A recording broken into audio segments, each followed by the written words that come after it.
for watching my JM Friends YouTube channel. JM Friends, the true friends forever. Please subscribe, like, share and press the bell icon. नमस्कार, मैं रविश कुमार। क्या भारत सरकार YouTuber को भी दबोचने की तैयारी कर रही है? मीडिया की गर्दन दबोचने और मरोड़ने के बाद आप गोदी मीडिया की मिमियाहट देख चुके हैं। अब यूट्यूब पर कुछ पत्रकार, कुछ विचारक, कुछ टिप्पणीकार, कुछ क्रिएटर तरह तरह से सरकार और आज के हालात पर टिप्पणी कर रहे हैं। उन सभी को ब्रॉडकास्टर नाम का एक पाजामा पहनाया जा रहा है। केवल पत्रकार ही नहीं, कॉमेडियन भी इसके दायरे में आ सकते हैं, और वो लोग भी जो अपने कुकरी शो में दाल पकाते बकाते या बता देते हैं कि साक्षी मलिक रोती रही मगर मीडिया हंसता रहा, किसी ने दिखाया नहीं। यूट्यूब आज के समय में स्वतंत्र आवाज की जगह है। अगर यह भी खत्म हो गया तो आपके पास क्या बचेगा? क्यों ब्रॉडकास्ट बिल को यूट्यूबर के लिए खतरा बताया जा रहा है? प्रधानमंत्री ने 10 साल में एक भी प्रेस कॉन्फ्रेंस नहीं की है। कायदे से मोदी सरकार को बिल इस बारे में लाना चाहिए जिसमें प्रधानमंत्री के लिए अनिवार्य किया जाए कि वह हर साल 10 खुली प्रेस कॉन्फ्रेंस करेंगे, लोकसभा और राज्यसभा में कम से कम 10 बार जवाब देंगे। आप जानते हैं कि मौजूदा प्रधानमंत्री नरेंद्र मोदी ने 10 साल में एक भी खुली प्रेस कॉन्फ्रेंस नहीं की है। विपक्ष तो उन पर यह भी आरोप लगाता है कि सदन में भी जवाब नहीं देते हैं। ब्रॉडकास्ट बिल के बारे में आपसे बात करना चाहता हूं। यह केवल हम जैसे यूट्यूबर पत्रकारों के लिए जरूरी नहीं है, बल्कि आप जैसे दर्शकों के लिए भी बहुत जरूरी है इसके बारे में जानना। आप वो दर्शक हैं जिनके पास स्वाभिमान बचा है। आपने गोदी मीडिया के गुलाम कंटेंट देखने से इनकार किया है। एक तरह से आजादी की यह लड़ाई आपने लड़ी है। अब यूट्यूबर को ब्रॉडकास्टर बनाकर उस पर तरह तरह के कानूनी प्रावधान डालकर सरकार आपके पीछे भी आती नजर आ रही है। ब्रॉडकास्ट बिल को लेकर जिस तरह की आशंकाएं जताई जा रही हैं, अगर उनमें जरा भी दम है तब आप जैसे दर्शक नागरिकों के लिए बहुत मुश्किल होने वाला है। क्योंकि जब सूचना नहीं होगी, सूचना पवित्र नहीं होगी और स्वतंत्र नहीं होगी, तो आप जिंदा कैसे रहेंगे और नागरिक कैसे बन पाएंगे? पिछले 3-4 वर्षों में यूट्यूब पर ऐसे कई पत्रकार, कमेंटेटर लोकप्रिय हुए हैं जिन्हें बड़ी संख्या में दर्शक देखने लगे हैं। इन पत्रकारों के लिए अब मुख्यधारा के मीडिया में कोई जगह नहीं है, और जिन्हें जगह मिली है वे मोदी सरकार से सवाल कर ही नहीं सकते। अब तो यह बीमारी राज्यों में भी फैल रही है। अफसोस कि विपक्ष के राज्यों में भी पसर रही है। इतने बड़े देश में आपके पास गिनाने के लिए 10-20 पत्रकार भी नहीं हैं जो इनकी तरह सरकार से सवाल कर सकें, जनता के मुद्दों को उठा सकें और उन खबरों से पर्दा हटा दें जिससे सरकार चाहती है कि पर्दा ना उठे। यह हालत है आज के भारत की। आप जैसे कमाल के स्वाभिमानी दर्शक नहीं होते तो इन पत्रकारों की दुनिया वीरान हो चुकी होती और टोटल कंट्रोल का सपना पूरा हो गया होता। यूट्यूब की अपनी सीमाएं हैं और कमियां भी हैं, मगर मीडिया से जबरन बाहर होने पर मजबूर किए गए इन 10-20 पत्रकारों के लिए अब कोई सहारा नहीं बचा है, बल्कि आप जैसे दर्शकों के लिए भी यूट्यूब आखिरी सहारा है। यहां आप केवल दर्शक नहीं हैं, बल्कि आप भी अपना फोन उठाकर वीडियो बनाकर अपनी बात कह सकते हैं, खबरों पर टिप्पणी कर सकते हैं। आप वो दर्शक हैं जो किसी तरह घटिया गोदी मीडिया के चैनलों से जान छुड़ाकर अपनी आदतें बदलकर यूट्यूब पर पहुंचे हैं ताकि कुछ अलग देखें। लेकिन लगता है सरकार को अलग कहना, अलग बताना, अलग दिखाना पसंद नहीं आ रहा। यूट्यूब पर समानांतर रूप से एक टोली तैयार हो रही थी जो अपने दम पर, अपने रिस्क पर सरकार से सवाल कर रही थी और उन विषयों पर बात कर रही थी जिस पर गोदी मीडिया बात कर ही नहीं सकता। तो इससे तंग आकर दर्शकों के एक बड़े वर्ग में स्वाभिमान जागा और उन्होंने तय किया कि हम गोदी मीडिया नहीं देखेंगे। आप उनमें से एक हैं। मैंने कई बार आपसे कहा है कि देश के लिए अगर कुछ भी करना चाहते हैं और चाहते हैं कि जरा भी मेहनत ना हो तो गोदी मीडिया चैनलों को देखना छोड़ दीजिए। किसी भी देश के लिए कुछ करने का इससे आसान उपाय मेरे ख्याल से आज की तारीख में कुछ भी नहीं है। लेकिन जब दर्शक YouTube पर पहुंच रहे हैं, इनके पहुंच की बात होने लगी है, अब यहां भी गला घोंटने का रास्ता निकाला जा रहा है। अगर YouTube पर भी पहरा बिठा दिया गया, कानून बनाकर तरह तरह की प्रक्रियाओं में उलझा दिया गया, तो क्या होगा? ब्रॉडकास्ट बिल के प्रावधानों से गुजरकर यही लग रहा है कि अब यूट्यूबरों पर भी लगाम लगाने की तैयारी हो रही है। आज के दौर में पांव में बेड़ियां पहनाकर गुलाम नहीं बनाए जाते, बल्कि सूचनाओं को रोककर उन्हें बदलकर आपके दिमाग में भूसा भर दिया जाता है। बाकी गुलाम बनने का काम आप खुद ही कर लेते हैं। जब तक सूचनाएं, सवाल करने वाली सूचनाएं, सरकार के भेद खोल देने वाली सूचनाएं आप तक नहीं पहुंच रही हैं, आप गोदी जनता बन जाते हैं। जैसे ही भेद खोलने वाली रिपोर्ट आने लगती है, आपका दिमाग भी खुलने लग जाता है और आप जनता बनने लग जाते हैं। 20 दिसंबर को दिल्ली में डिजिटल पब्लिशर्स की संस्था डिजीपब ने ब्रॉडकास्ट बिल और टेलीकॉम बिल पर चर्चा आयोजित की। डिजीपब 60 डिजिटल पब्लिशर्स का संगठन है, जिसका मैं भी सदस्य हूं। आप भी अगर कंटेंट क्रिएटर हैं तो डिजीपब के सदस्य बन सकते हैं। संविधान और कानून पर यूट्यूब वीडियो बनाने वाले मेघनाथ, क्विंट की रितु कपूर, पर्यावरण पर रिपोर्ट करने वाले पत्रकार हृदय जोशी, द मूक नायक की मीना कोटवाल और मकतूब मीडिया के संपादक ने इसमें हिस्सा लिया।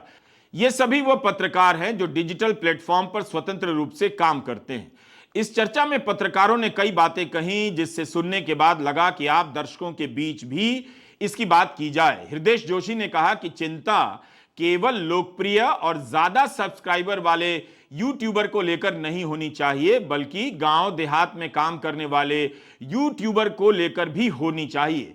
उन्हें यह बिल किस तरह से प्रभावित करने वाला है, इस पर बात हो। और अंत में एकदम अंतिम छोर पर बची पत्रकारिता अब बचेगी या नहीं, यह सवाल सबके सामने होना चाहिए। टेलीकॉम बिल पर अपार गुप्ता, तनवीर ओबेरॉय, वृंदा भंडारी, श्रेया सिंघल जैसे वकीलों ने अपनी बात रखी। टेलीकॉम बिल पास हो गया है लोकसभा और राज्यसभा से भी। सरकारी एजेंसियों के द्वारा आप तक केवल इस बिल की खूबियां पहुंचाई गई हैं, लेकिन इस पैनल में जो सवाल उठाए गए, मीडिया में भी उस पर विस्तार से चर्चा नहीं हुई। ब्रॉडकास्ट बिल को अभी सदन में पेश नहीं किया गया है, लेकिन यह कानून अगर पास हो गया तब क्या एक आम यूट्यूबर सरकार के चंगुल में आ जाएगा? वकील अपार गुप्ता का कहना है कि ब्रॉडकास्ट बिल और टेलीकम्युनिकेशन बिल और डेटा प्रोटेक्शन बिल को आप अलग अलग ना देखें। इन तीनों बिलों का आपस में गहरा संबंध है। तीनों बिल एक दूसरे के उद्देश्य की पूर्ति करते हैं, जिसका संबंध नियंत्रण से है। सरकार सूचनाओं और सवालों और मुद्दों के प्रसारण पर पूरी तरह नियंत्रण रखना चाहती है। अपार डिजिटल तानाशाही जैसी धारणा का इस्तेमाल करते हैं। Here it's important for us to understand that the telecom bill is in a series of proposals and actual laws which have been passed which seek to govern and control how we transmit information. It includes the Post Office's bill, it includes the IT rules, it includes the Digital Data Protection Act, and it also includes the proposal which is presently in consultation called the Broadcasting Services Bill, right? Now, what is the common thread between all of these proposals has been one, the increase of certain chosen private firms which provide us these services, which is essentially the government picking what are called as national champions, right? Very large conglomerates. And the second is the growth of the government's own power over the lives of every ordinary Indian. These are the two common threads which run through it. And how does it justify this? I think it justifies this, and this is an authoritarian way to increase control by making recourse to what is a theological conception of what should be a government or a system run by scripture rather than constitution. हमारे आज के मेहमान मेघनाथ ने broadcast bill के draft का गहन अध्ययन किया है। उनकी बातों को सुनकर यही लगा कि कोई भी यूट्यूबर जो करंट अफेयर्स के क्षेत्र में कुछ लिखता है, बोलता है, उसे ब्रॉडकास्टर माना जाएगा। तो क्या होगा, हम इसी पर बात करेंगे।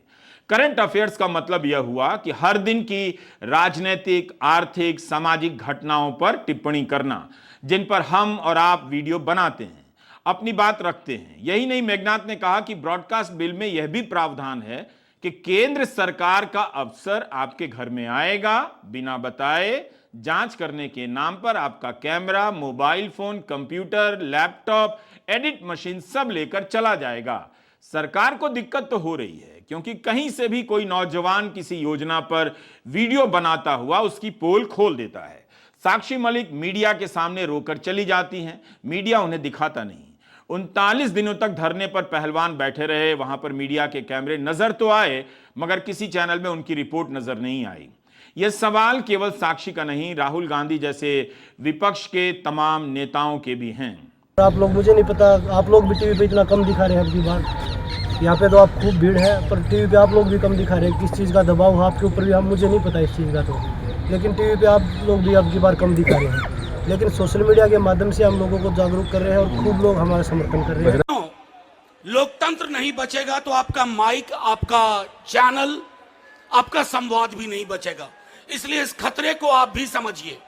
जो व्यक्ति और जो निजाम अभी सत्ता में है, उसे विपक्ष मुक्त संसद चाहिए, प्रतिरोध मुक्त सड़क चाहिए, खिलाड़ी मुक्त खेल चाहिए और उसे सवाल मुक्त प्रेस चाहिए, सवाल मुक्त मीडिया चाहिए। वहां पे हमारे 150 एमपीज को बाहर फेंक दिया, ठीक है। उसके बारे में मीडिया में कोई चर्चा नहीं हो रही है, ठीक है। उनको आपने पार्लियामेंट से बाहर उठा के फेंक दिया, उसकी कोई चर्चा नहीं हो रही है। अदानी जी पे कोई चर्चा नहीं हो रही है। राफेल पे फ्रांस ने कहा है कि भैया इन्वेस्टिगेशन नहीं अलाउ हो रहा, उस पर कोई चर्चा नहीं हो रही है।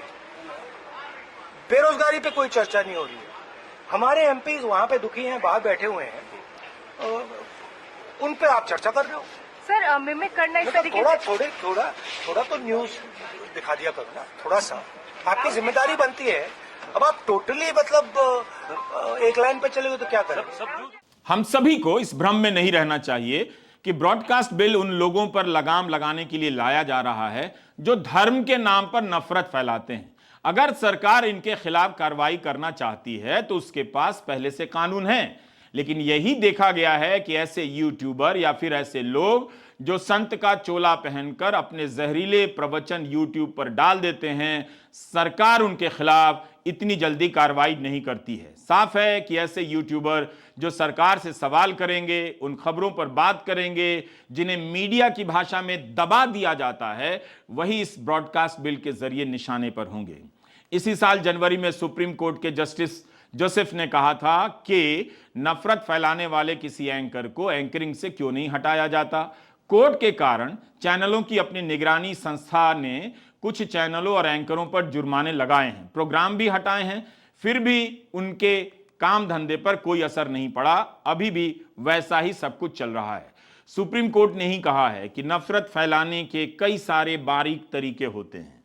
यूट्यूब की दुनिया बहुत बड़ी है, लाखों लोग कंटेंट बना रहे हैं, लेकिन करंट अफेयर्स वालों पर इतनी निगरानी क्यों? क्या सामाजिक राजनीतिक स्तर पर टिप्पणी करना सरकार के लिए चिंता का इतना बड़ा कारण बन गया है? हम आज इसी पर बात करने वाले हैं। मेघनाथ ने इस बिल के बारे में बहुत गौर से सोचा है। उनका अपना एक यूट्यूब चैनल है जिसका अंग्रेजी नाम है मेघनर्ड, MEGHNERD, जिस पर वे अंग्रेजी में इसके बारे में विस्तार से बात कर चुके हैं। आज हम उनके साथ हिंदी में इस पर बात करेंगे। मेघनाथ, आपका स्वागत है। हम ये जानना चाहते हैं कि अब पत्रकार, जर्नलिस्ट के साथ साथ कई तरह के टर्म का इस्तेमाल होता है। यूट्यूबर, कंटेंट क्रिएटर, ब्रॉडकास्टर भी एक नया आ गया है और जर्नलिस्ट भी इस्तेमाल होता है। तो इन सारी जो अलग अलग अवधारणाएं हैं, लेकिन काम सबका एक ही है, एक ही तरह का है। ब्रॉडकास्ट बिल कैसे सबको एक दायरे में लाता है और इसके खतरे क्या हैं? अगर सारे यूट्यूबर जो प्रोग्राम बना रहे हैं कंटेंट अफेयर्स पे, वो अगर ब्रॉडकास्टर कहे जाएंगे सरकार की नज़र में, तो फिर कानून उन पर किस तरह से हमला करेगा? तो मैं मेरा खुद का ही एग्जांपल लेता हूँ। मैंने ग्राउंड रिपोर्टिंग किया है न्यूज़ लॉन्ड्री के लिए, मैंने पार्लियामेंट कवर किया है, इलेक्शंस कवर किया, तो तब मैं सोचता था मैं एक जर्नलिस्ट हूँ। लेकिन आज मैं खुद को जर्नलिस्ट नहीं बोलता हूँ, मैं खुद को कंटेंट क्रिएटर बोलता हूँ, क्योंकि मेरे जर्नलिज्म के साथ साथ मैं कुछ ओपिनियंस भी देता हूँ और लोगों को बताता हूँ कि डेमोक्रेसी का मतलब क्या होता है, सरकार के से सवाल कैसे पूछने चाहिए। अंग्रेजी में करता हूँ पर मेरे चैनल पे करता हूँ। तो अभी हो क्या रहा है कि एक जो डेफिनेशन थी पत्रकार की और कंटेंट क्रिएटर की, वो पूरी तरह से ब्लर हो गई है। और ये एक बिल है जिसकी वजह से वो और ही कंफ्यूजिंग हो जाएगा। जैसे मैं एक उदाहरण के तौर पे ही बता दूंगा, इसमें जिस तरीके से ब्रॉडकास्टर को डिफाइन किया गया है, आप भी पढ़ सकते हैं यहाँ पे, 1 to many transmission of audio visual और ऑडियो प्रोग्राम्स, इसको बोलते हैं ब्रॉडकास्टिंग। मतलब आप कोई भी आवाज से या विजुअल से या दोनों तरीके से, अगर आप या मीम से भी, तो मैं वही बोल रहा हूँ कि अगर आप कंटेंट क्रिएटर हो, जैसे आप इंस्टाग्राम पे एक मीम पेज चला रहे हो, उस पे आप सोशल कमेंट्री कर रहे हो। अब मीम से भी सोशल कमेंट्री होती है। आपने मोदी जी का एक कुछ लगा दिया, उस पे मोए मोए का म्यूजिक लगा दिया, वो भी सोशल कमेंट्री एक तरीके से, तो वो भी ब्रॉडकास्टिंग के इसमें परिभाषा में ये इंक्लूड हो सकती है। और इतना ब्रॉड रखा गया है इसको कि जनरल पब्लिक और सब्सक्राइबर्स अगर आपका कुछ भी कंज्यूम करेंगे तो आपको एक ब्रॉडकास्टर बोला जाएगा। और इसमें specifically internet broadcasting service include की गई है। तो यूट्यूबर और इंस्टाग्राम और ट्विटर तो एक बात है ही, लेकिन आप सोचिए कि अगर आप एक कोई व्हाट्सएप का ग्रुप चला रहे हो और व्हाट्सएप के ग्रुप पे अगर आप कोई एक करंट अफेयर्स का वीडियो डाल दिया, उसमें है 200-300 लोग और वो अब फॉरवर्ड हो रहा है दूसरे ग्रुप्स में, तो क्या ये बिल के तहत वो भी ब्रॉडकास्टर हो जाएगा? क्योंकि वो भी तो ऑडियो विजुअल मीडियम ही हो गया है वैसे ही। तो ये स्पष्ट है या इसमें स्पष्ट है कि व्हाट्सएप ग्रुप बनाकर अपना वीडियो, कई बार हमें ऐसे वीडियो मिलते हैं जो किसी चैनल पर नहीं होते, ना न्यूज चैनल पे ना यूट्यूब चैनल पे, मगर कोई क्रिएटर बनाकर, वो पॉलिटिकली भी होता है और इंडिपेंडेंट लोग भी करते हैं जी।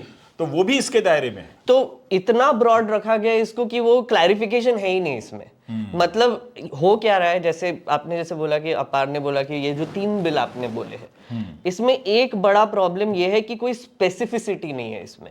अगर मैं आपको दिखाऊं रूल्स के कितने पेज है, तो 5-6 पेजेस तो रूल्स से ही भरे हुए कि सरकार सोचेगी कि आपके कितने सब्सक्राइबर होंगे वो हम बताएंगे, आपको रजिस्ट्रेशन कैसा करना पड़ेगा वो भी हम बताएंगे, और वो प्रिस्क्राइब रूल्स से करेंगे। मतलब इसका मतलब है कानून पास होने के बाद वो एक रूल्स बनाएंगे इसके अंडर, और फिर वो चेंज करते रहेंगे, और उसमें आप इमर्जिंग टेक्नोलॉजी भी इंक्लूड कर सकते हैं। मतलब जो अभी आया नहीं, जो अभी तक आया नहीं, ट्विटर के बाद एआई से कुछ और आ जाए, फेसबुक जैसा, व्हाट्सएप जैसा, यूट्यूब जैसा, बिल्कुल वो भी इसमें डाल दिया, वो भी इसमें डाल दिया। या फिर ऐसे भी हो सकता है कि वो कुछ डालना भूल गए बीच में। आप अगर कल लाउड स्पीकर लेके अगर बालकनी में खड़े होके चिल्ला रहे होंगे, अगर न्यूज पढ़ रहे हैं, जैसे मैं कहता हूँ कि अगर आप चारों तरफ से बंद कर दें, तो मैं मेले में जाकर सड़क पे खड़ा होकर न्यूज पढ़ सकता हूँ जी, तो उस पर भी रोक लग सकती है। तो मतलब वो इमर्जिंग टेक्नोलॉजी हो जाएगा, किसी ने रिकॉर्ड करके डाल दिया तो वो भी हो सकता है, वो भी हो सकता है। तो इस तरीके से ये जो कुछ बिल्स लाए गए हैं अभी, मैं इनको कमांड एंड कंट्रोल बिल्स बोलता हूँ। कमांड एंड कंट्रोल बिल्स मतलब कम्युनिकेशंस को कैसे कंट्रोल किया जाए पूरी तरीके से, इसमें काफी ऐसे प्रावधान हैं। ये तो एक ही मैं आज बात कर रहा हूँ, आई थिंक अपार आपके साथ टेलीकॉम बिल के भी बात करेगा। लेकिन मैं ये जानना चाहता हूँ कि इसमें कौन सा ऐसा प्रावधान है जिसे एक कॉमन यूट्यूबर के लिए समझना बहुत ज़रूरी है कि वो इसमें आता है या नहीं आता है, या वो ये ना समझे कि ये कानून मेघनाथ के लिए है या रवीश के लिए है, हम तो कॉमेडी करते हैं, हम नहीं हैं और हम कुछ और करते हैं, या फिर अगर हम ये काम छोड़कर कॉमेडी या कुकरी पर शो बनाने लगे तो तब भी क्या हम पाबंदी के दायरे में ही रहेंगे या हमें मुक्ति मिल जाएगी? इसमें एक स्पेसिफिक न्यूज़ और करंट अफेयर्स करके एक सेक्शन डाला गया है। अच्छा। इसमें उन्होंने बोला है कि यही, बाकी कहीं स्पेसिफिक नहीं है, यही न्यूज और करंट अफेयर्स, पर इसको डिफाइन करने का भी एक बहुत मजेदार तरीका है। न्यूज और करंट अफेयर्स, आप बताइए मुझे आपके हिसाब से फैक्चुअल न्यूज, इंफॉर्मेशन स्प्रेड करना सरकार के बारे में बट ऑल्सो इवेंट्स के बारे में बात करना, मेरे हिसाब से ये न्यूज और करंट अफेयर्स होता है। उन्होंने क्या किया है, इसमें दिया है कि recent events primarily of socio political, economic and cultural nature. तो अब इसमें economic and cultural nature, socio political में क्या क्या आता है, ये मुझे थोड़ा सा कंफ्यूजिंग लग रहा है। क्योंकि कल्चरल नेचर अगर आप बोल दोगे तो फिर अगर आप जैसे कोई वो एक नया शो आया है, उसमें कोई पॉलिटिकल इसके बारे में बात हो रही है या फिर कोई लैंड ग्रैब के बारे में बात हो रही है, वो भी एक तरीके से सोशियो पॉलिटिकल और कल्चरल इशू ही हो गया।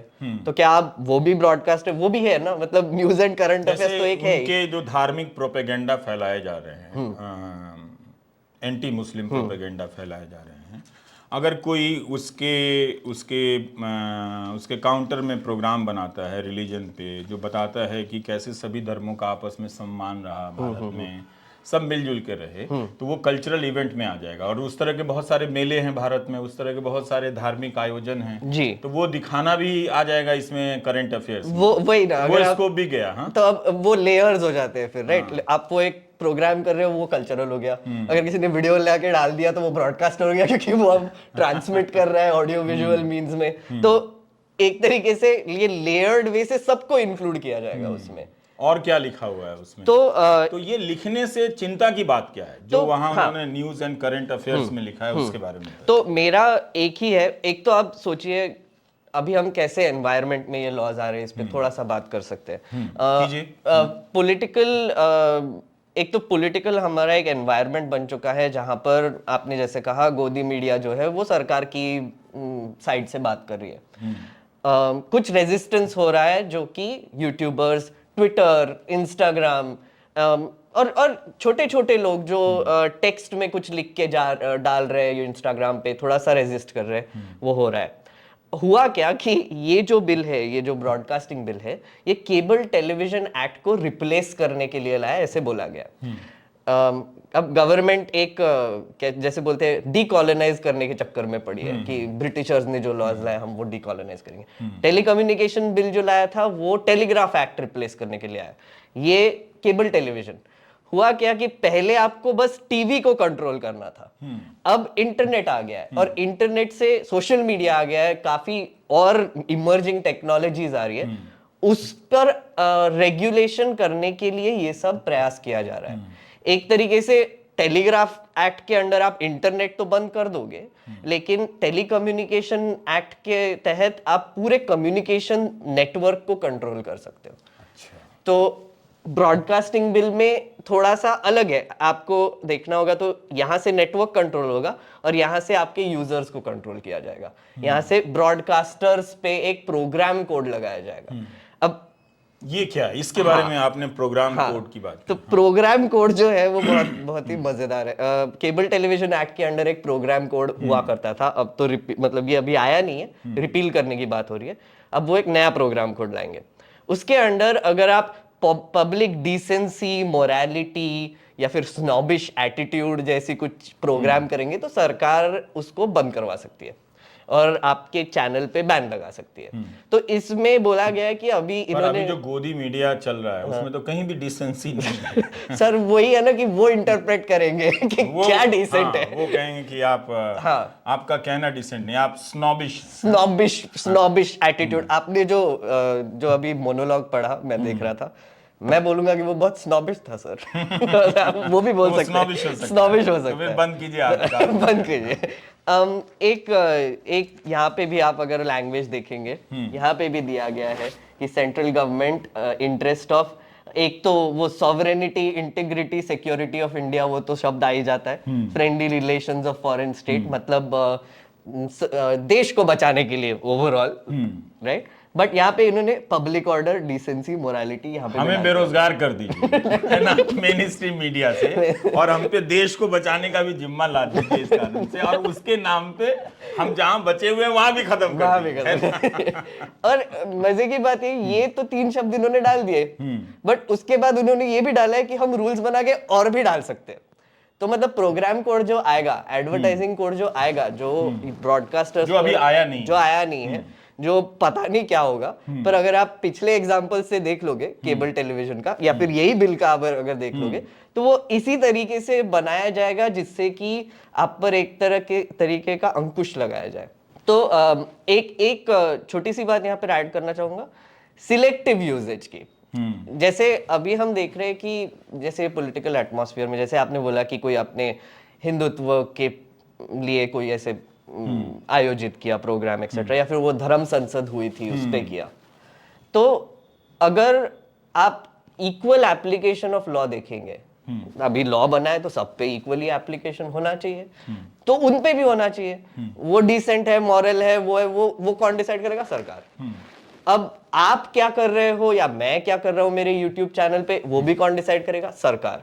तो इसकी मजे की बात यह है कि इंटरनेट को कंट्रोल करना बहुत डिफिकल्ट है।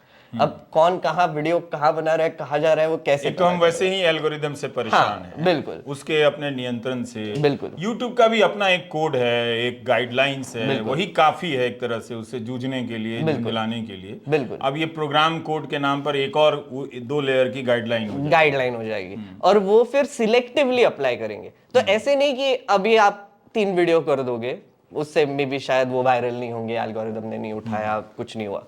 एक आध वीडियो जो आपने किया जो एकदम वायरल हो गया और सरकार को अनकंफर्टेबल कर रहा है, उसके हिसाब से वो आके आप पर ये प्रोग्राम कोड लागू कर सकते हैं फिर, क्योंकि उनको हर क्रिएटर पे लागू करने की जरूरत नहीं है।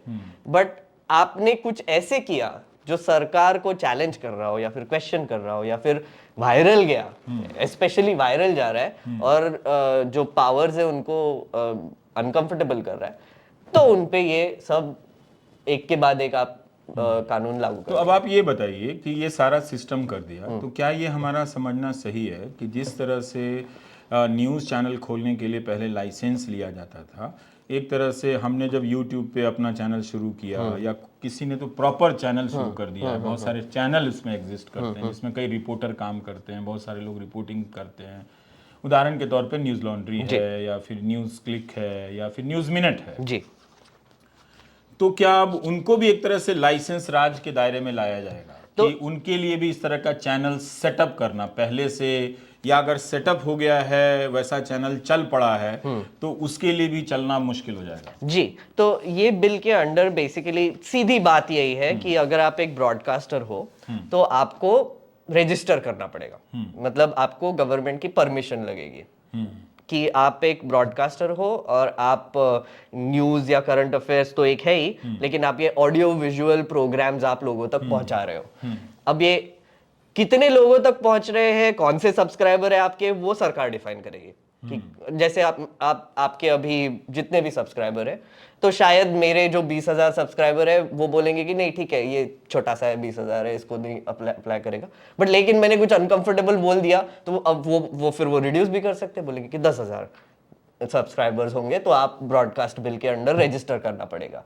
और अगर आप रजिस्टर नहीं करोगे तो फिर आपको पेनल्टी लगेगी।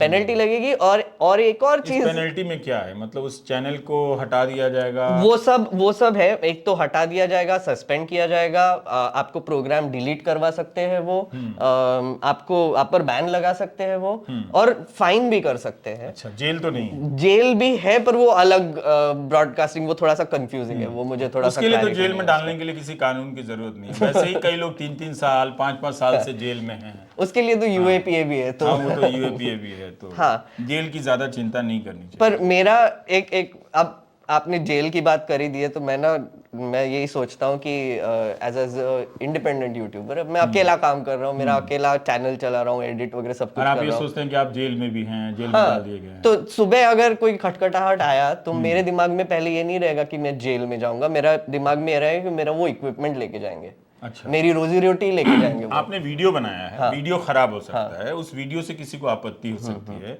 लेकिन ये जो लाइट स्टैंड है इसका क्या रोल है? ये भी सीज कर सकता है वो? तो वो इक्विपमेंट जो है वो जो लेके जाएंगे तो लाइट और हमारा ट्राइपॉड, कैमरा सब ले जाएंगे।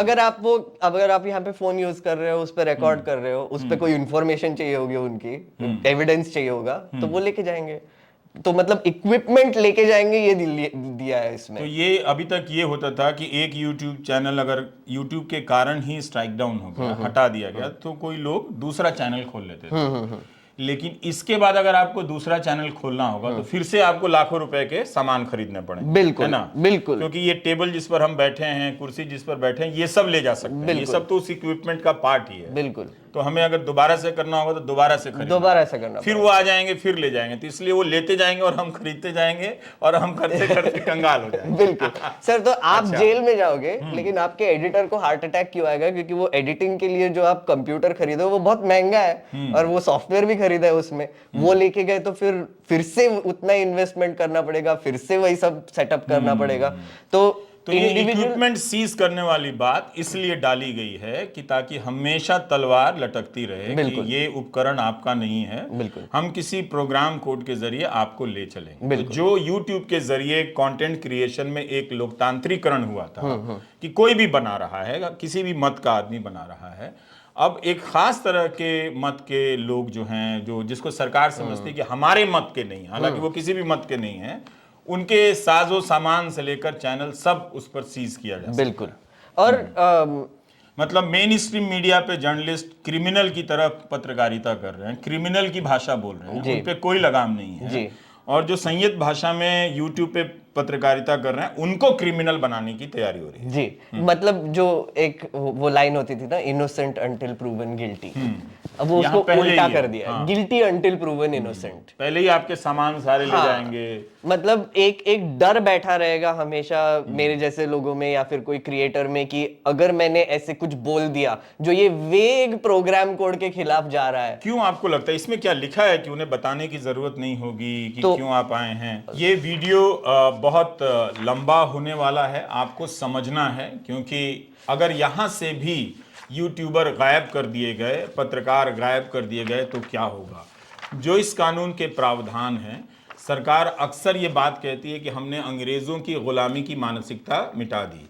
सरकार को ये पता नहीं है और आपको भी पता होना चाहिए कि जब हम 15 अगस्त 1947 को आज़ाद हुए थे, संविधान सभा ने जो कानून बनाया था वो भारतीय संदर्भों में विचार विमर्श करके दुनिया भर से उदाहरणों को लेते हुए उनके अनुभवों से सीखते हुए एक बेहतरीन संविधान बनाया था। अब कल को कोई इसे बदल कर कहे कि हम गुलामी की मानसिकता दूर कर रहे हैं, इस संविधान को बदल रहे हैं, एक नया संविधान ला रहे हैं, तो इससे हास्यास्पद कुछ नहीं हो सकता है। ये तभी हो सकता है कि जब लोगों के समझने, सोचने और कहने की बुद्धि को हमेशा के लिए भ्रष्ट कर दिया गया है। और ये मुमकिन है अगर लगातार प्रोपेगेंडा से हम आदमी के दिमाग में भूसा भर सकते हैं और वो हर गलत को सही कह सकता है। आज की तारीख में ऐसे बहुत सारे लोग मिलते हैं जो कहते हैं कि पेट्रोल अगर 5,000 रुपये लीटर होगा तो भी हम मोदी जी से सवाल नहीं करेंगे। इसका मतलब है कि वो आदमी नागरिक नहीं रहा। वो नागरिक की तरह, जैसे ही आप नागरिक बनते हैं, केवल आप अपने बारे में नहीं सोचते बल्कि आप दूसरे के बारे में भी सोचते हैं, नहीं तो आप व्यक्ति हैं। तो अगर कोई व्यक्ति कहे कि हाँ 5,000 रुपया लीटर तेल हो जाए, हम देंगे और मोदी जी से सवाल नहीं करेंगे, महंगाई की बात नहीं करेंगे, इसका मतलब वो नागरिक नहीं रहा, वो एक तरह का गुलाम हो चुका है। तो अगर ये स्थिति अब में आपको पहुंचा दी गई है तो मुमकिन है कि ऐसे बहुत सारे दर्शक कहें कि हाँ हमें कोई नई आज़ादी मिल रही है। पर ये बात ध्यान में रखिएगा कि 1947 के बाद जितने क्रिमिनल हुए, लुटेरे हुए, जिन्होंने भ्रष्टाचार किया, वो सब भारतीय ही थे। तो भारतीय लोग भी मिलकर भारतीयों को लूट सकते हैं, गुलाम बना सकते हैं, उनका अपहरण कर सकते हैं, उनको अगवा कर सकते हैं। तो इस तरह के भावुक भाषणों के चक्कर में ना पड़ें, देखें कि क्या चुनौती है और क्या वाकई सरकार के सामने ऐसी कोई चुनौती है जिससे वो कानून लेकर आ रही है, या फिर जो लोग किसी तरह से अपना वजूद बना कर रख रहे हैं, किसी तरह से पत्रकारिता करना चाहते हैं, उन लोगों को बाहर किया जा रहा है। अगर ये बाहर करने के तरीके हैं और आप अब भी नहीं चेते तो ज़्यादा बड़ा नुकसान आपका होगा। 10-20 लोगों का नुकसान ये हमारी चिंता की बात हो सकती है, मगर कई करोड़ लोगों का जो नुकसान होगा उसकी भरपाई कभी नहीं होगी। तो ये आपको समझने की बात है। तो हमने आपसे सवाल किया कि आप वो हिस्सा दिखाइए कि जहां ये लगे कि कैसे वो हमारे घर में आ जाएगा, उसको कोई वारंट लेकर आने की जरूरत है या नहीं है, क्या करेगा, क्या लिखा है। तो दो पॉइंट्स, एक तो आपने जो बोला कि ब्रिटिश केस की, तो टेलीकम्युनिकेशन बिल की एक पॉइंट रेज करना चाहूंगा। टेलीग्राफ एक्ट को रिप्लेस कर रहे हैं। 1885 में ये एक्ट बना था और ब्रिटिशर्स ने बनाया था क्योंकि उनको टेलीग्राफ्स जो लोग भेज रहे हैं तब वही कम्युनिकेशन निगरानी रखनी होती थी, उसको निगरानी और डिटेन करने के लिए उसको एक्सपैंड करके पूरे नेटवर्क पे वो डालने की कोशिश कर रहे हैं। पूरा नेटवर्क मतलब YouTube, Facebook, Insta, signal, telecommunication network, हर तरीके है ना, फोन जो भी जिस तरह से, फेस टाइम, सब चीज। बिल्कुल। तो मानसिकता वही है। तो दूसरी बात जो इंस्पेक्शंस की है वो मुझे क्लॉज दिखाना था। ये क्लॉज 30 में यही लिखा गया है कि एक तो सेंट्रल गवर्नमेंट एक ऑफिसर को ऑथराइज करेगा, वो आपके लिए पहले इंस्पेक्शन करने आएगा, उसको आपसे कोई परमिशन नहीं लेनी पड़ेगी कि आप वो सेंट्रल गवर्नमेंट ने बोला है तो वो जस्ट आ जाएगा और इंस्पेक्शन करेंगे। उसके बाद वहां पे दिया गया है कि वो पावर है उनके पास सीज और कन्फिस्टिकेट करने की इक्विपमेंट को। तो वो अगर ऑथराइज्ड ऑफिसर को ऐसे लगता है, रीजन टू बिलीव कि provisions under this act have been violated और कॉन्ट्रीवीन्ड, मगर अगर वो ऑफिसर आके इंस्पेक्ट करेगा और उसको ऐसे लगता है कि आपने ये एक्ट की जो रूल्स है, गाइडलाइंस है, प्रोग्राम कोड है वो वायलेट किया, तो आपका वो इक्विपमेंट लेके चले जाएंगे। इसे कब लगेगा कि हमने किसी प्रोग्राम में इनके हिसाब के कोड को वायलेट किया? कोई कमेटी तय करेगी तब लगेगा, या अपने शास्त्री भवन से वो कार उठाएगा सीधा हमारे घर आएगा, कहेगा कि हमें लगा है तो हम आपका सारा सामान लेकर जा रहे हैं? तो वो भी एक थोड़ा सा स्ट्रेंज है, क्योंकि इसमें यही दिया गया कि इंस्पेक्शन करेंगे, पर नो प्रायर परमिशन और information shall be required to exercise this right of the central government. मतलब एक तो ऐसे बोला है कि ऑफिसर को भी कोई परमिशन लेने की जरूरत नहीं है, सेंट्रल गवर्नमेंट को भी कोई परमिशन लेने की जरूरत नहीं, वो आ जाएंगे और आपको प्रायर इंटीमेशन देना है नहीं देना है वो उन पे डिपेंडेंट है। इसमें तो साफ लिखा है नो प्रायर परमिशन और intimation shall be required to exercise the right of the central government. वाह! तो ऑफिसर साहब गाड़ी लेकर लंच के समय यहाँ आ जाएंगे, बिल्कुल। पहले कहेंगे लंच कराइए तो लंच भी कराएंगे, फिर हमारा कैमरा लेकर चले जाएंगे। और आपका लंच का पॉइंट भी सही है, क्योंकि यहाँ पे दिया है क्या है कि a broadcasting network shall provide necessary equipment, services and facilities at designated place for lawful interception or continuous at its own cost। मतलब क्या हुआ? मतलब आपको समोसे खिलाने पड़ेंगे at its own cost। तो इन्हें ले जाने का भाड़ा भी देना पड़ेगा टेम्पो? वो इतना बिजार, मुझे पता नहीं अलग कोई लॉ में भी है ये, पर ये मुझे थोड़ा सा बहुत कंफ्यूजिंग लग रहा है कि एट इट्स ओन कॉस्ट डालने की क्या जरूरत थी यहाँ पे एग्जैक्टली।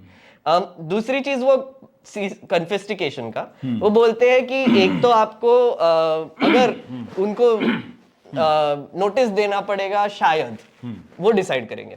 अगर आपका इक्विपमेंट वो लेके चले गए और आपको रीजन नहीं दिया तो 10 दिन में वो वापस कर सकते हैं, लेकिन अगर उन्होंने उस टाइम तक नोटिस दे दिया तो फिर कोई डेट नहीं है कब तक वापस होगा। अच्छा। तो ऐसे मतलब सामान ले जाने के बाद अगर वो नोटिस नहीं देते हैं कि हम क्यों ले गए हैं, आपने वायलेट किया है, तो 10 दिन तक नोटिस नहीं देते हैं तो वो सामान वापस आ जाएगा। लेकिन वहां पहुंच के एक नोटिस भेज देते हैं कि आपने वायलेट किया है, हम इस पर इंस्पेक्ट कर रहे हैं, इसकी जांच कर रहे हैं। कब जांच करेंगे? 3 महीना, 6 महीना, 8 महीना, तब तक इक्विपमेंट, हमारा कैमरा, लाइट, माइक सब उनके पास रहेगा। तो एक तरीके से मतलब ब्लैंकेट पावर है गवर्नमेंट को आपके घर में आने की और आपका इक्विपमेंट लेके जाने की, और इंटीमेशन नहीं देंगे आपको। वो एक थोड़ा सा खतरनाक हो सकता है एक तरीके से, क्योंकि एक तो वायलेशन ऑफ प्राइवेसी तो डेफिनेटली है यहाँ पे। जैसे अगर अब हम यहाँ पे बैठे और हम कर रहे हैं, और जैसे आपके पार्टनर है या फिर कोई और है ये घर में, जैसे ये दिग्गज है जो कैमरा लेकर है, उनके लैपटॉप, वो पर्सनल लैपटॉप लेके आए, शायद वो भी उठा के लेके जाए। तो मतलब चिंता यही है ना कि अगर आप इक्विपमेंट लेके जा रहे हो तो क्या क्या लेके जाओगे, कौन सा लेके जाओगे, मुझे मतलब कोई क्लैरिटी तो है नहीं यहाँ पे। तो इस तरह से कानून बन रहा है। लेकिन हमारा किसी यूट्यूबर ने सरकार के हिसाब से कोई प्रोग्राम गलत बनाया है, कंट्रोवर्शियल बनाया है, जो भी है, तो उसको उस पर तय करने के लिए क्या कोई कमेटी वगैरह बनाई गई है? वो कैसे तय होगा कि आपका जो प्रोग्राम है उसमें आपने प्रोग्राम कोड का वायलेट किया है? तो इन्होंने ये बिल के अंडर एक 3 लेयर सेल्फ रेगुलेशन सिस्टम बनाया है। इसका मतलब है कि अगर आप एक ब्रॉडकास्टर हो तो आपको आपके ऑफिस में एक इंसान रखना पड़ेगा जो आपको सरकार को बताना पड़ेगा कौन है, जो लोगों से कंप्लेंट्स ले। जैसे किसी को आपका कुछ पसंद नहीं आया, पर हम अगर अफोर्ड नहीं कर सकते हैं तो क्यों रखेंगे किसी? वो अब है मैंडेटरी, आपको रखना पड़ेगा। तो वो कंप्लेंट्स करेंगे, वो ग्रीवेंस रिड्रेसल ऑफिसर को कंप्लेंट करेंगे। उसके बाद अगर वहां से कोई आंसर नहीं आया तो एक और बॉडी है, उन्होंने आईटी से लगा के 4000 मेल भेज दिया, तो अपना काम छोड़ के जवाब देते रहो। और आप सोचिए, आप तो ब्रॉडकास्टर हो, अकेले हो, ट्विटर अगर ब्रॉडकास्टर बोल दिया तो ट्विटर को कितने लोग भेजेंगे वो भी एक है। तो इम्प्लीमेंटेशन बहुत अजीब है इसका कि आप कैसे रिजॉल्व करेंगे कंप्लेंट्स की एक्सेट्रा, वो थोड़ा सा मतलब अनक्लियर है। दूसरी चीज जो दूसरा लेयर है वो है जैसे डिजिपब जैसी ऑर्गेनाइजेशन है, कुछ ब्रॉडकास्टर्स मिलके एक ऑर्गेनाइजेशन बनाएंगे, वो सेल्फ रेगुलेट करेंगे, उनका भी एक ग्रीवेंस रिड्रेसल ऑफिसर, तो वहां पे भी कंप्लेंट। बट फाइनल जो कमिटी होगी वो सरकार की होगी। वो एक ब्रॉडकास्ट एडवाइजरी कमिटी बिठाएंगे जहां पर 5 ब्यूरोक्रेट्स होंगे और एक एमिनेंट पर्सनैलिटी जो वो चूज करेंगे, और वो फाइनली डिसाइड करेगी कि वो कंप्लेंट्स का क्या करना है और आप पे क्या एक्शन लेना है। हम देख रहे हैं ये एमिनेंट पर्सनालिटी वाले लोगों को। Eminent personality. हाँ, तो इसका मतलब है, ये चीज मैं जानना चाहता हूँ कि ये जो 3 स्तर की कमेटियां हैं ये डिसाइड करेंगी, उसके बाद ये ऑफिसर आपके घर में आएगा। हमारा तो वीडियो है, वीडियो को देखने के लिए आपको मेरे घर में आने की क्या जरूरत है, तो पब्लिक में है, तो या तो आप वहीं बैठकर आप कुछ कर सकते हैं, तो उसके पहले ही आकर सारे इक्विपमेंट ले जाएंगे। तो यहाँ पे वही मजेदार चीज है ये इंस्पेक्शंस में, यहाँ पे ये नहीं बोला है कि ब्रॉडकास्ट एडवाइजरी कमेटी बोलेगी वो ऑफिसर को या ऑथराइज करेगी, यहाँ पर बोला है सेंट्रल गवर्नमेंट बोलेगी कौन ऑथराइज होगा। तो मतलब ब्रॉडकास्ट एडवाइजरी कमेटी तो कंप्लेंट्स रिड्रेसल और इसके लिए तो बैठी है वहां पे, वो तो अपना काम करती ही रहेगी, लेकिन यहाँ पे इंस्पेक्शन की पावर है, कन्फेस्टिगेशन की पावर है, वो सेंट्रल गवर्नमेंट डिसाइड करेगी। तो उसमें इधर मेंशन ही नहीं है कुछ मतलब ब्रॉडकास्टिंग एडवाइजरी कमेटी का। तो ये तो बहुत ही सुन के तो अच्छा नहीं लग रहा है।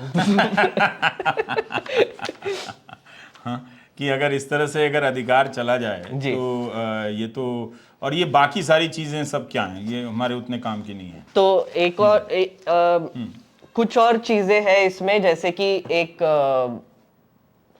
तरीके से अब जब आप लॉज बना रहे हो तो लॉज स्पेसिफिक होने चाहिए। जैसे अगर आपको एक क्राइम को पनिश करना होगा तो वो क्राइम को डिफाइन करना पड़ेगा, या फिर जैसे आप अगर ब्रॉडकास्टर्स को आप लॉ में ला रहे हो तो उसको आपको डिफाइन करना पड़ेगा कि कौन से तरीके से ब्रॉडकास्टर है, कहां पर है।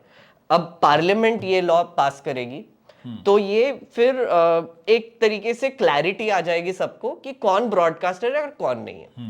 पर इसमें क्या किया गया है कि इतने ये तो अभी सारे ड्राफ्ट है। हाँ, ये ड्राफ्ट हम है, बात कर रहे हैं, ये ड्राफ्ट है। सरकार ने जनता से सुझाव मांगे, तो सुझाव देने की तारीख खत्म हो गई है, अभी भी है? सुझाव देने की तारीख 15 जनवरी तक 15 जनवरी तक है। तो आप भी इसे समझें और सरकार को अपनी तरफ से सुझाव भेजें। ये तो सरकार पर निर्भर करता है कि उन सुझावों पर वो कितना ध्यान देती है। जी, अब ये देखिए, ये इतना जो है ये सब रूल्स है, मतलब पावर टू मेक रूल्स। अब सेंट्रल गवर्नमेंट नोटिफिकेशन करके ये लॉ के अंडर काफी सारे रूल्स बना सकती है। अब मैं कुछ मजेदार रूल्स बताता हूं आपको। Social objectives and terms and conditions applicable on certain broadcasters. अब आप वर्ड जब डालोगे सोशल ऑब्जेक्टिव्स यहां पर, ऑन सर्टेन ब्रॉडकास्टर्स, तो मतलब चुनिंदा आपसे हमसे कह दिया जाएगा कि बेटी उनके किसी प्रोग्राम के बारे में, जी, संकल्प यात्रा के बारे में आप जाकर संकल्प लीजिए जी। अब भारत को विकसित बनाने, वही ना, सोशल ऑब्जेक्टिव्स का मतलब क्या होता है ये पता नहीं मुझे exactly. Number of subscribers and viewers above which OTT broadcasting operator is required to intimate the central government. अब ये ब्रॉडकास्टर को ध्यान रखना पड़ेगा कि थ्रेशोल्ड कितना है। अगर मेरे सब्सक्राइबर इसके ऊपर चले गए तो मुझे सेंट्रल गवर्नमेंट को बताना पड़ेगा कि अब मुझे रजिस्टर, तो कहना पड़ेगा कि आप मुझे सब्सक्राइब ना करें, हमें जिंदा रहने दें। आप अगर छोटे क्रिएटर हो और बढ़ नहीं रहे हो तो बड़ा नहीं होना, हम छोटा ही रहना, नहीं तो सरकार गायब कर देगी, हम छोटे भी नजर नहीं आएंगे। बिल्कुल, तो ये बताना पड़ेगा कि आपके सब्सक्राइबर कितने हैं और नहीं है। ये तो पब्लिक का डेटा है, कोई भी देख सकता है यूट्यूब चैनल पे कि आपके सब्सक्राइबर कितने हैं, मेरे सब्सक्राइबर कितने, तो ये सरकार को अलग से क्यों बताना चाहिए? तो वो बोल रहे हैं कि आपको बार बार इंटीमेट करना पड़ेगा सरकार को और बताना पड़ेगा कि आपका थ्रेशोल्ड के ऊपर है या नीचे है, क्योंकि वही डिसाइड करेंगे। तो फिर मतलब जितने वो चेंज करते जाएंगे उतना आपको रेगुलेट करते जाएंगे और आपको भेजना पड़ेगा। यहाँ पे फिर से वही है, threshold of users in India above which government make provisions through notification for emerging and future technologies. जो हमने बात की थी वो लाउड स्पीकर की, वो यहाँ पे रूल्स के तहत हो जाएगा वो। तो मतलब आधे से ज्यादा जो है स्पेसिफिसिटी जो होनी चाहिए वो तो उन्होंने रूल्स में डाल दिया। अब आप इसका एक छोटा सा एग्जांपल दे सकता हूं मैं, अगर आप रूल्स बना रहे हो तो आपको वो पार्लियामेंट के सामने अप्रूवल के लिए नहीं रखना पड़ता है, वो बस आपको पार्लियामेंट को इंटीमेट करना पड़ता है कि हाँ ये हमने रूल्स पास कर दिए। रूल्स आप दफ्तर में बैठ के बना सकते हैं, ब्यूरोक्रेट्स एक बार ये, बनाएंगे। हाँ, छूट नौकरशाह अपने लिए छूट ले रहा है, उसको दी जा रही है बिल्कुल कि आप बैठकर अगर कोई खास तरह के कंटेंट क्रिएटर बहुत लोकप्रिय हो गया है और वो इस तरह से बातें कर रहा है, बहुत खुलकर भी नहीं कर रहा है, लेकिन उसकी प्रस्तुतियां इस तरह से हैं बिल्कुल कि जिससे सरकार को लगे कि इससे हमारी राजनीति का पोल खुल रहा है, तो वो फिर उसके लिए रूल बनाए जा सकते हैं कि आप ये नहीं कर सकते हैं, आप दाल चावल पे बात कीजिए। बिल्कुल। दाल चावल पर बात की करते समय आप दाल का रेट नहीं बात करेंगे कि अगर उस समय दाल महंगी है और आप दाल पे कुकरी शो कर रहे हैं और आप बार बार यही कह रहे हैं कि नहीं 250 रुपए किलो की दाल है, इसको बहुत संभाल के बनाना है, इसको बर्बाद नहीं करना है, थोड़े थोड़े दाल को लेकर आप छौंक लगाइए, पहले ट्राई कीजिए, बन जाए तो सबके लिए बनाइए क्योंकि 250 रुपए किलो की दाल है। तो ये एक राजनीतिक स्टेटमेंट हो सकता है, तो ऑफिसर लगेगा कि ये 4 बार इसने दाल के रेट का अभी अपने दाल वाले कार्यक्रम में बोला है, तो इसका मतलब है कि ये पॉलिटिकल है, फिर वो हमारे ऊपर वो घेरा बढ़ा सकते हैं। जी, वो आप इकोनॉमिक कमेंट्री कर रहे हो तो इकोनॉमिक कमेंट्री वो भी आएगा इसके अंडर। तो इस तरीके से मैं वही फिर से रीइटरेट करना चाहूंगा कि बहुत वेग है लॉ, अभी तक पब्लिक कंसल्टेशन में थैंकफुली। टेलीकम्युनिकेशन बिल तो है ही, पास ही हो गया, उसमें भी काफी प्रोविजंस है जो control and command and control laws जो मैं बोल रहा हूँ उसके है। पर एक मैं दर्शकों से बोलना चाहूंगा कि एक बार सरकार कोई भी लॉ पास करती है तो बस यही सरकार का लॉ नहीं होता है। यूएपीए जो पास किया था वो यूपीए गवर्नमेंट ने किया था, वो अभी भी इस्तेमाल हो रहा है और बदतर हो गया है। 66A जो 2008 में चिदम्बरम जी ने पास किया था, 8 मिनट डिबेट के बाद पास हुआ था। सुप्रीम कोर्ट ने 2016 में उसको स्ट्राइक डाउन कर दिया, लेकिन मतलब लिटरली मणिपुर में यूज हुआ है वो फिर से स्ट्राइक डाउन करने के बाद भी। तो एक बार आपने लॉ अगर लॉ बुक्स में डाल दिया तो उसका कभी खत्म नहीं होता। कब इस्तेमाल होगा, कौन सा ब्यूरोक्रेट यूज करेगा, कहां यूज करेगा, वो कुछ बता नहीं सकते। और एक बार आपने यूट्यूबर को जो सरकार से अलग सोचते हैं, बनाते हैं, उन पे उनकी गर्दन दबा दी, उनको खत्म कर दिया, उनका अस्तित्व मिटा दिया, तो ये तो और ज्यादा बड़ा अंधेरा है। कहीं कुछ सुनने के लिए, अलग सुनने के लिए, अलग से समझने के लिए नहीं मिलेगा। तब फिर आप एक काम कर सकते हैं कि अखबार, चैनल सब बंद कीजिए, आपका बहुत समय बचेगा। आप कुछ जानिए ही मत, कुछ जानना जरूरी नहीं है, सिर्फ गूगल मैप में अपना जाने का पता कि ट्रैफिक जाम है या नहीं है और आने का पता डालिए, घर आ जाइए। इन सब में आप समय मत बर्बाद कीजिए, क्योंकि आपकी जो कहानियां सुनाई दी गई हैं कि हम विकसित हो गए हैं, अंग्रेजों से मुक्ति मिल गई है, वगैरह वगैरह।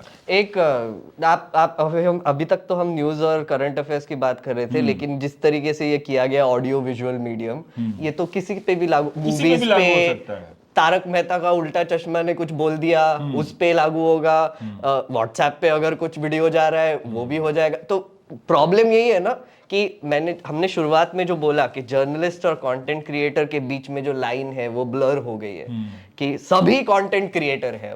अभी आप टीवी पे कुछ भी कर रहे हो, वो आप अगर इंटरनेट पे डाल रहे हो तो कंटेंट है, तो वो मतलब कंटेंट क्रिएटर्स ही है हम सब। लाइक आप मतलब तारक मेहता के सब एक्टर्स कंटेंट क्रिएटर है, मैं भी कंटेंट क्रिएटर, आप भी हो, वो जो पॉडकास्टिंग करते हैं वो भी कंटेंट क्रिएटर है।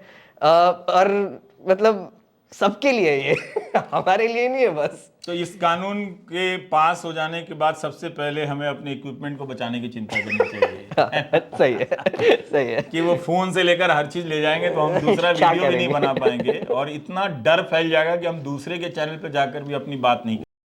एक उन्होंने ऑलरेडी करके रखा है, आपको याद होगा तांडव के टाइम पे एक अमेज़न के एग्जीक्यूटिव के अगेंस्ट एक एफआईआर की गई थी, उनको अरेस्ट करने की बात हुई थी, क्योंकि तांडव जो शो था उसमें कुछ ऑफेंसिव चीजें थी जो लोगों ने एफआईआर फाइल की। कोई उत्तर प्रदेश का एक आदमी था, उसने एफआईआर फाइल की और वो इसका इतना बतंगड़ बना दिया और एफआईआर उसको अरेस्ट करने के लिए निकल पड़े थे। तो एक तरीके से मुझे लगता है ये ऐसे लॉज पास होने के बाद कुछ लोगों के एग्जाम्पल्स बनाए जाएंगे, उन पे इंप्लीमेंट किए जाएंगे, बताया जाएगा कि ये नया लॉ आया है, इससे आपका क्या हो सकता है। और वो देख के छोटे जो कंटेंट क्रिएटर्स है, जो जैसे इंस्पायर हो चुके हैं कि नहीं, अगर जैसे रवीश कुमार जी जर्नलिज्म कर रहे तो मैं भी एक छोटा सा यूट्यूब चैनल खोल दूं, मैं भी कुछ मदद करूं, मैं भी कुछ सरकार के खिलाफ आवाज उठाऊं। अगर आप चले गए तो फिर वो सब बंद हो, डर लग जाएगा सबको कि अगर आपके साथ हो सकता है तो किसी के भी साथ हो सकता है। और ये कानून बनाने के बाद सरकार जनता से कहेगी कि उन्होंने कानून तोड़ा है, तोड़ा है, इसलिए वो न्यायालय में अपनी लड़ाई लड़ते रहे अपनी न्यायालय में। जी। तो एक चिलिंग इफेक्ट आ जाएगा इसकी वजह से। और दूसरा ड्यूअल इफेक्ट जो आएगा, अगर आप सिलेक्टिव इंप्लीमेंटेशन कर रहे हो इनके खिलाफ जो सवाल उठा रहे हैं, और आप उनको छूट दे रहे हो जो सवाल नहीं उठा रहे हैं, तो और एनकरेज हो जाएंगे वो कि ये लॉ हम पे तो अप्लाई कभी होता ही नहीं है तो उनको तो पूरा बूस्ट मिल जाएगा। और अभी भी एक तरह का देखिए कि हाउसिंग सोसाइटी के जो व्हाट्सएप ग्रुप हैं उसमें ज़्यादातर एक धर्म के खिलाफ और एक धर्म के पक्ष की सामग्री डाली जाती है। जैसे ही कोई दूसरी बात डालता है उससे व्हाट्सएप ग्रुप से बाहर कर दिया जाता है या उस पर हमला शुरू हो जाता है, वो तनाव में डालना छोड़ देता है। इसी प्रक्रिया को अब वो कानूनी रूप बनाकर वो हथियार अपने पास रखना चाहते हैं कि आप अगर व्हाट्सएप से मीम भेज रहे हैं, वीडियो भेज रहे हैं, इस तरह के कार्यक्रम बना रहे हैं जिसमें किसी बिल की इतनी खुलकर समीक्षा कर रहे हैं, ब्रॉडकास्ट बिल की समीक्षा देखिए न्यूज़ चैनलों पर कितनी कम है, क्योंकि प्रभावित वो भी हो सकते हैं, आज के दौर में भले ना हो, लेकिन ये सारे जो प्रावधान मेघनाथ ने बताए, गिनाए आपके सामने, ये उनकी चिंता के भी विषय होने चाहिए। पर उन्हें ये मालूम है कि चूंकि वो इस खास तरह के राजनीतिक पाले में चले गए हैं, उनका इस तरह से कुछ भी बिगाड़ नहीं होगा, और उन्होंने इतना ज़्यादा समर्पण कर दिया है कि अब इससे उनका क्या ही नुकसान होगा। वो चल रहा है, उनका कारोबार भी चल रहा है, क्योंकि सरकार उन्हें विज्ञापन देती है। आप जो सरकार को टैक्स देते हैं उससे पत्रकारिता नहीं करने के लिए पत्रकारिता के नाम पे करोड़ों रुपए का विज्ञापन उनको दिया जाता है। बिल्कुल, हमें तो सरकार से विज्ञापन नहीं मिलता है, लेकिन हम पर वो सारी जवाबदेहियां लाद दी जाएंगी जो एक ब्रॉडकास्टर जो विज्ञापन से चलता है, जो फीस लेता है, जो पब्लिक से उस पर होती हैं, उस तरह के नियम हम पर भी लागू कर दिए जाएंगे। बिल्कुल। तो अगर ये तय कर दिया जाए कि आप किसी न्यूज़ रूम में नहीं रहेंगे, किसी चैनल में आपको नौकरी नहीं मिलेगी, तो आपको उसी दिन पत्रकारिता को राम राम कह देना पड़ेगा कि भाई अब हम कहीं नहीं कर सकते। बिल्कुल। शुक्र की बात है कि आज की तारीख में यूट्यूब है, इसकी अपनी कमियां हो सकती हैं, बहुत सारी कमियां हैं, हम सब समझते हैं, मगर इसी की ये संभावना थी यूट्यूब की वजह से ही कि कुछ पत्रकार आकर अपना घर भी चला सके, पत्रकारिता भी कर सके, और इसकी संभावना को बचाकर रख पाए कि पत्रकारिता होती कैसे है, की कैसे जाती है, इसका मकसद क्या है। अब अगर ये भी खत्म हो जाएगा तो फिर बचेगा क्या? बचेगा क्या? हम तो जाते अपने गांव, सबको राम राम राम जैसे एक लाइन किसी ने बोली मुझे कि मैं तो अपनी सेल्फी स्टिक उठा के चल दूंगा, मैं तो फकीर आदमी हूँ तो चलिए फकीर तो आदमी। सेल्फी पे भी पता चला कि पाबंदी हो गई, क्योंकि आपके चेहरे का एक्सप्रेशन हो सकता है राजनीतिक हो। कोई भी मीडियम से ऑडियो वीडियो कंटेंट क्रिएटर, बहुत मुश्किल है आगे का रास्ता। तो इस बिल को आप खुद भी पढ़िए, खुद भी अपने तरीके से समझिए, और सरकार ने जो वेबसाइट पे इसे डाला है वहाँ पर जाकर अपनी राय दीजिए। उससे फ़र्क पड़ेगा या नहीं पड़ेगा, लेकिन आपके जीवन में बहुत कुछ फ़र्क पड़ने लगा है। पत्रकारिता जब ख़त्म होती है तो बहुत सारे ऐसे मुद्दों के लिए जब आप पत्रकारों को ढूंढते हैं तो न्यूज़ चैनल वाले कवर नहीं करते। तब क्या करते हैं, तब आप हमारे पास आते हैं और कहते हैं कि हमसे ही उम्मीद है, आपको करना पड़ेगा। आप अच्छी तरह से जानते हैं कि हम सारे मुद्दों को वैसे ही कवर नहीं कर सकते, क्योंकि हमारे पास रिसोर्स नहीं है, और उन मुद्दों को करने के लिए जो न्यूज़ रूम में एक टीम होती है उस तरह की टीम नहीं होती है। तो आप उनकी बजाय हमसे निराश हो जाते हैं कि हमने नहीं किया। लेकिन अब ये रास्ता, फिर भी आपको एक उम्मीद तो है कि यहाँ क्या कवर हो सकता है। अगर मैं ना करूं तो हो सकता है कि आप अपना वीडियो बनाकर अपने चैनल पर डाल दें, उससे एक आंदोलन बन जाए, उससे लोगों का ध्यान जाए।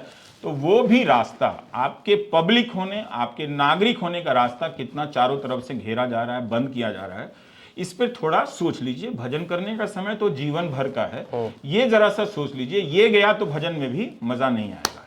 तो नमस्कार, मैं रवीश कुमार। एक लाइन बोल दूं आखिरी में, जस्ट एक बोलना चाहता था कि अगर आपको और इन्फॉर्मेशन चाहिए ये बिल पे, तो मेरे चैनल पे मैं हर बुधवार को रात को 9 बजे बैठता हूँ 3 घंटों के लिए। तो आप मेरे यहाँ पे आके बिल्कुल सवाल पूछिए, क्योंकि मेरा ये मानना है कि जर्नलिज्म भी थोड़ा इवॉल्व हो रहा है और हमारी लोगों की तरफ जवाबदेही और बढ़नी चाहिए। तो मैं एक प्रयास कर रहा हूँ इंडियन जर्नलिज्म में ही कि मैं लाइव रहूंगा 3 घंटे के लिए और आप मुझे सवाल पूछिए।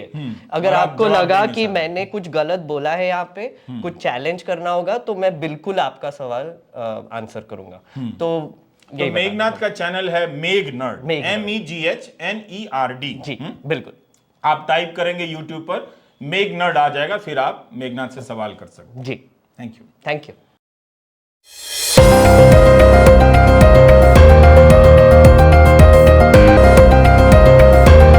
Thank you for watching my JM Friends YouTube channel, JM Friends, the true friends forever. Please subscribe, like, share and press the bell icon.